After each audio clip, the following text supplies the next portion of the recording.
Okay, let's move on to the next assignment, which is basically we're going to add rows and columns. So go ahead and delete your previous charts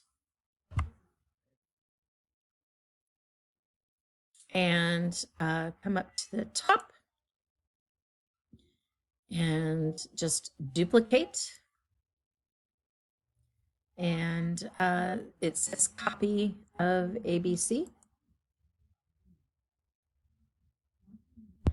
So you want to go ahead and rename this one. And you are going to change it from copy of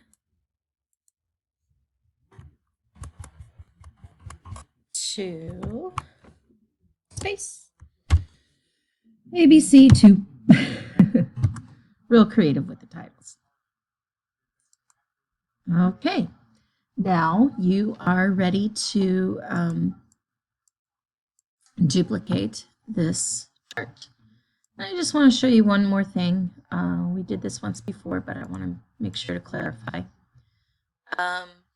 We want to make space between these rows. So I'm going to click on row 2, click, hold, drag,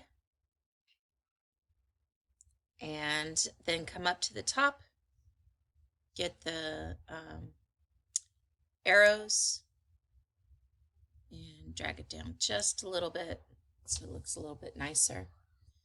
And there, now it should look pretty good. So if you needed to do that again, please do. If not, that's fine. It's looking pretty good. All right, go ahead and click on to the next video to add the rows and the columns.